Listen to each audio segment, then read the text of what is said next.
नमस्कार, मैं doctor Sharda Gangwar commerce की प्रोफेसर हूँ और मैं आज आपको पर्सनल अकाउंट के बारे में बताना चाहती हूँ। पर्सनल अकाउंट और रियल अकाउंट और नॉमिनल अकाउंट हमने फर्स्ट वीडियो में देखे थे। मैंने आपको रूल्स बताए थे, गोल्डन रूल्स। आशा करती हूँ आप लोगों ने उसको ध्यान रखा होगा। बहुत सारे जो रूल्स हैं हमको ध्यान में इसलिए भी जरूरी है क्योंकि पूरा अकाउंटिंग इस पर डिपेंड है। तो आज हम लोग बात करेंगे पर्सनल अकाउंट की। जैसे आपको पता है कि जो पर्सनल अकाउंट होता है, इसको मैंने आपको ध्यान होगा बच्चों आपको कि लास्ट टाइम मैंने पर्सनल अकाउंट को हिंदी में व्यक्तिगत खाते कहा था। पर्सनल अकाउंट जैसे नाम से ही पता चल रहा है, इसमें जो भी अकाउंट इंक्लूडेड होते हैं, जो भी अकाउंट इसमें सम्मिलित होते हैं, वो व्यक्तियों से संबंधित होते हैं। लेकिन एक और बात इसमें ध्यान रखनी है, अगर हमें नाम दिख रहा है कि जैसे मान लीजिए राम है, श्याम है, मोहन है, तो ये तो पर्सनल अकाउंट में आएंगे, सबको पता है क्योंकि ये नाम है और नाम व्यक्तिगत खाते में आते हैं या पर्सनल अकाउंट में आते हैं। प्रॉब्लम हमें तब आती है जो ऐसे अकाउंट हैं जिसमें नाम नहीं आ रहा है लेकिन उसके बाद भी वो पर्सनल अकाउंट के अंदर इंक्लूड हो रहे हैं। और इसका बहुत अच्छा एग्जाम्पल है जो मैं आपको बताऊंगी, और वो एग्जाम्पल कहलाता है कैपिटल अकाउंट। कैपिटल अकाउंट, ये जो कैपिटल अकाउंट है, ये कैपिटल अकाउंट पर्सनल अकाउंट होता है। ये कैपिटल अकाउंट पर्सनल अकाउंट होता है, ये आपको ध्यान रखना है। अब ये आप बोलेंगे कि पर्सनल अकाउंट क्यों होता है? क्यों? क्योंकि कैपिटल जो होती है वो किसी भी पर्सन के नाम से जानी जाती है। अगर राम ने कैपिटल लगाई है तो हम कहेंगे राम्स कैपिटल अकाउंट। किसकी कैपिटल कहेंगे? Ram's capital account. यानी कि हम सिर्फ कैपिटल के नाम से नहीं लिखेंगे, हम इसको लिखेंगे राम्स कैपिटल अकाउंट।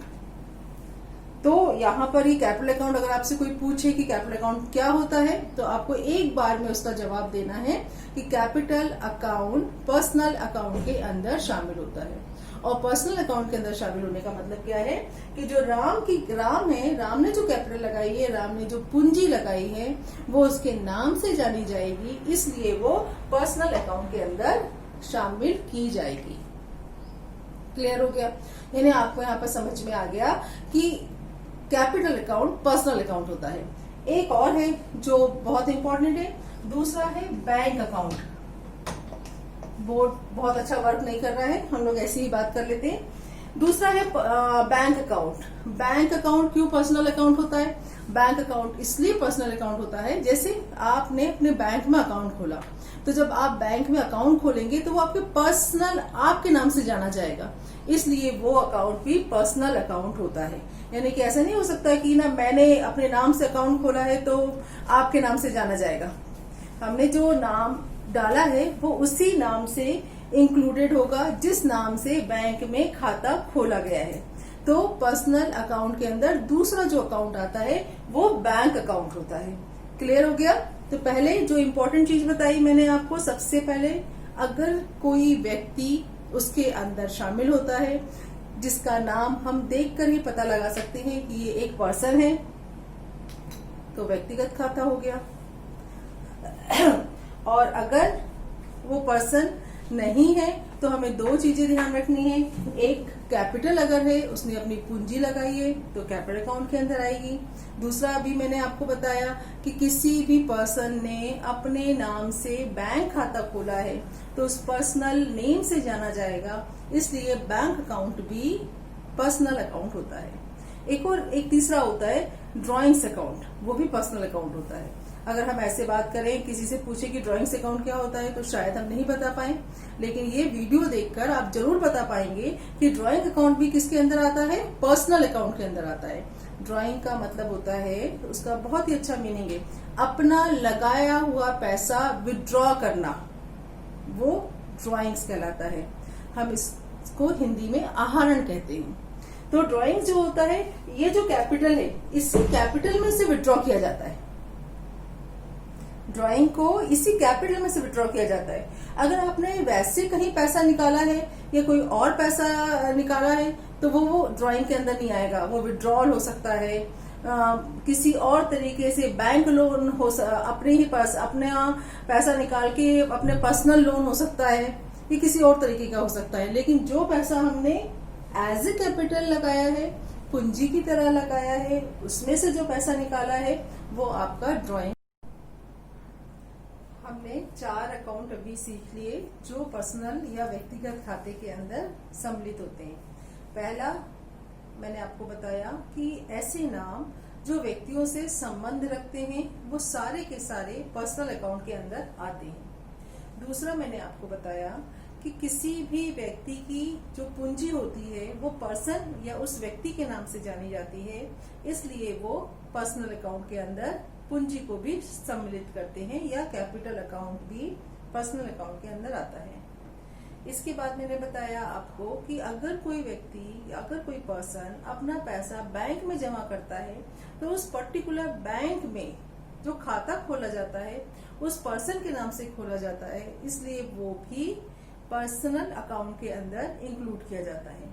और एक मैंने आपको 4th नंबर का बताया कि ड्राइंग्स जो कि पर्सन अपनी ही लगाई हुई पूंजी में से पैसा विड्रॉ करता है तो वो आहरण या ड्राइंग कहलाता है। ये मेन 4 चीजें हैं जो पर्सनल अकाउंट के अंदर शामिल की जाती हैं। तो मुझे आशा है कि ये चारों अकाउंट आप याद रखोगे।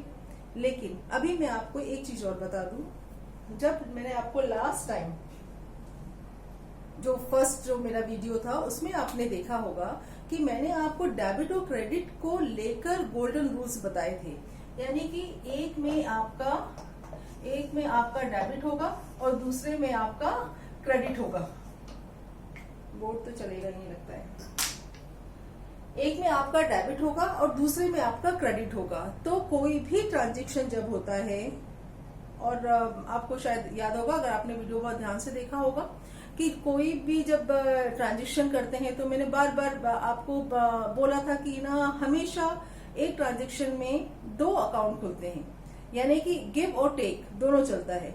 ट्रांजैक्शन में एक को लेना होता है, दूसरे को कोई चीज देनी होती है, तभी वो ट्रांजैक्शन कंप्लीट होता है। यानी कि एक डेबिट होगा और एक क्रेडिट होगा। सेम वैसे ही पर्सनल अकाउंट अपने आप में अकेला नहीं चलेगा, इसके अगेंस्ट में या तो रियल अकाउंट होगा या फिर नॉमिनल अकाउंट होगा। जनरली नॉमिनल अकाउंट बहुत कम देखने को मिलता है। जनरली जो होता है पर्सनल अकाउंट के साथ रियल अकाउंट बहुत ही अच्छे तरीके से जोड़ा जा सकता है। जैसे मैं आपको एग्जांपल दूं और साथ ही साथ में आपको रियल अकाउंट का गोल्डन रूल भी याद करा दूं।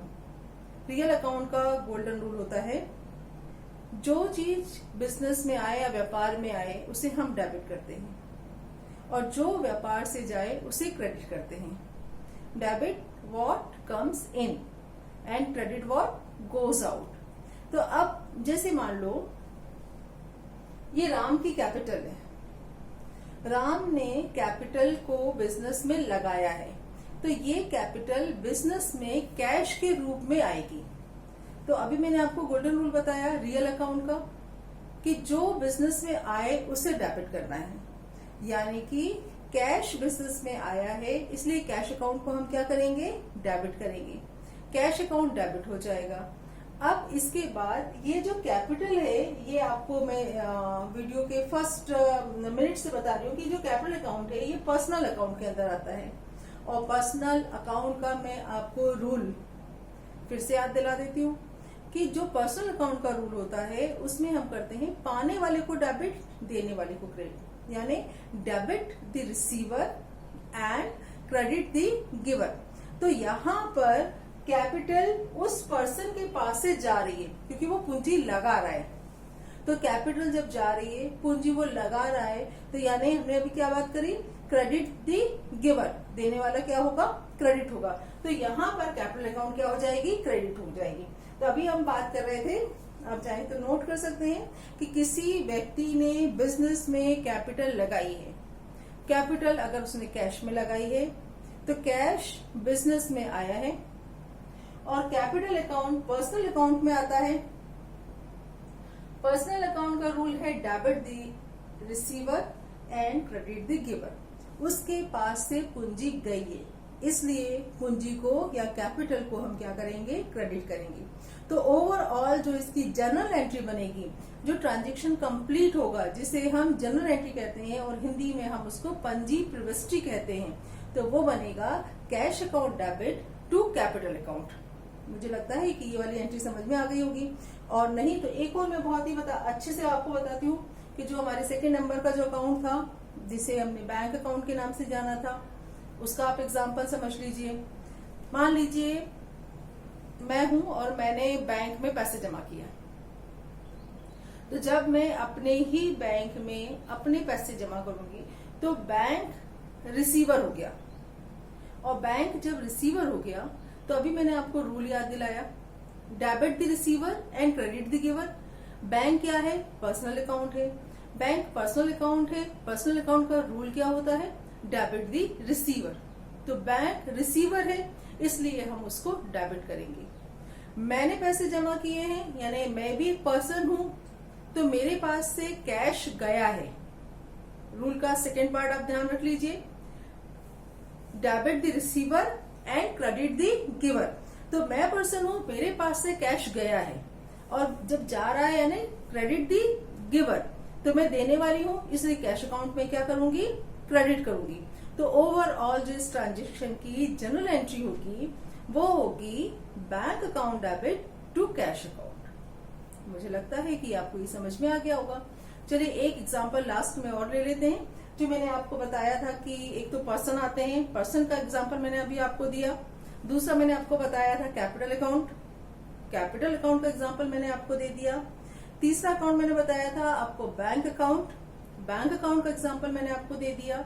और जो लास्ट वाला मैंने आपको बताया था ड्रॉइंग्स अकाउंट, ड्रॉइंग का एग्जांपल भी मैं आपको दे देती हूँ। ड्रॉइंग्स का मतलब मैंने मीनिंग समझाया था कि ये जो कैपिटल लगी हुई है, इस कैपिटल में से विथड्रॉ करना कुछ पैसा ड्रॉइंग कहलाता है। तो ड्रॉइंग भी पर्सनल अकाउंट में आता है। तो जैसे मान लो मैंने 10,000 रुपए की कैपिटल लगाई बिजनेस में, अब इस 10,000 रुपए में से मैं 2,000 रुपए विथड्रॉ करना चाहती हूँ, तो ड्रॉइंग्स मैंने निकाला, तो यहाँ पर पाने वाले को डेबिट करना है, यानी डेबिट द रिसीवर। तो ड्रॉइंग्स अकाउंट क्या हो जाएगा? डेबिट हो जाएगा। जब ड्रॉइंग्स अकाउंट डेबिट हो जाएगा तो बिजनेस में से क्या गया? बिजनेस में से 2,000 रुपए गए, बिजनेस में से 2,000 रुपए कैश चले गए। कैश जो है वो संपत्ति होता है, और संपत्ति जितनी भी होती है वो रियल अकाउंट में आती है, इसलिए कैश इसमें से क्या होगा? क्रेडिट होगा, क्योंकि रियल अकाउंट का रूल होता है जो बिजनेस में है उसे डेबिट करना है। Debit what comes in and credit what goes out. तो बिजनेस में से कैश गया है, इसलिए कैश को हम क्या करेंगे? क्रेडिट करेंगे। तो इसकी ओवरऑल जनरल एंट्री बनेगी drawings account debit to cash account. तो आज का ये वीडियो मैं यहीं पे खत्म करती हूँ, जिसमें हमने आज 4 तरीके के अकाउंट पढ़े, और वो चारों के चारों पर्सनल अकाउंट के अंदर आते हैं। नेक्स्ट वीडियो में हम बात करेंगे रियल अकाउंट की। उससे पहले आप इतने दिनों में आप इसको प्रैक्टिस करिए, और साथ ही साथ इसको लाइक करिए, सब्सक्राइब करिए, और बिल्कुल शेयर करना ना भूलिए। थैंक यू, नमस्ते।